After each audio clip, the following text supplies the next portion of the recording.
কেমন আছো সবাই? আশা করি তোমরা সকলেই ভালো আছো। প্রিয় শিক্ষার্থীরা, আমার ফেসবুক পেজ এবং ইউটিউব চ্যানেলের পক্ষ থেকে জানাই সবাইকে অনেক অনেক শুভেচ্ছা। প্রিয় শিক্ষার্থীরা, আমরা আজকে শিখব সেট কাকে বলে এবং সেট প্রকাশের পদ্ধতি কতটি ও কী কী। প্রিয় শিক্ষার্থীরা, সেট হচ্ছে বাস্তব চিন্তা জগতের সুসংজ্ঞায়িত বস্তুর সংগ্রহ। কি বলেছি?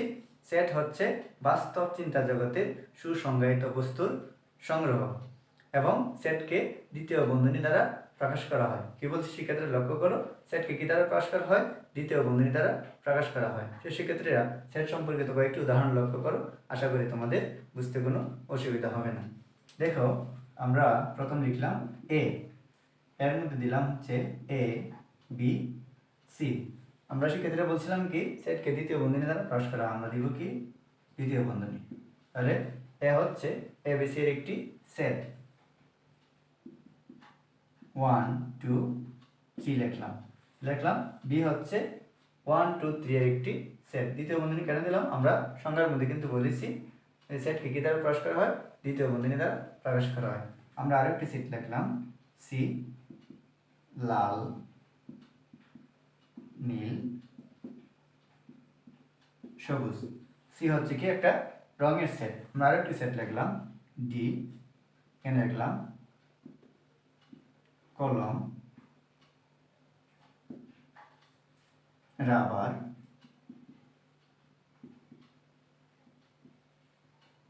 পেন্সিল। শিক্ষার্থীদের লক্ষ্য, আমরা ডি সেটে কি লিখলাম? কলম রাবার পেন্সিল। ডিটা হচ্ছে কলম রাবার এবং পেন্সিলের সেট। ক্লিয়ার? এরপর শিক্ষার্থীদের লক্ষ্য করো, আমরা বলছিলাম কি সেট প্রকাশের পদ্ধতি কতটি ও কি কি। সেট প্রকাশের পদ্ধতি হচ্ছে দুইটি। কয়টি পদ্ধতি? সেট প্রকাশের পদ্ধতি হচ্ছে দুইটি। তাহলে এক নম্বর পদ্ধতির নাম হচ্ছে তালিকা পদ্ধতি। দুই নম্বর পদ্ধতির নাম হচ্ছে সেট গঠন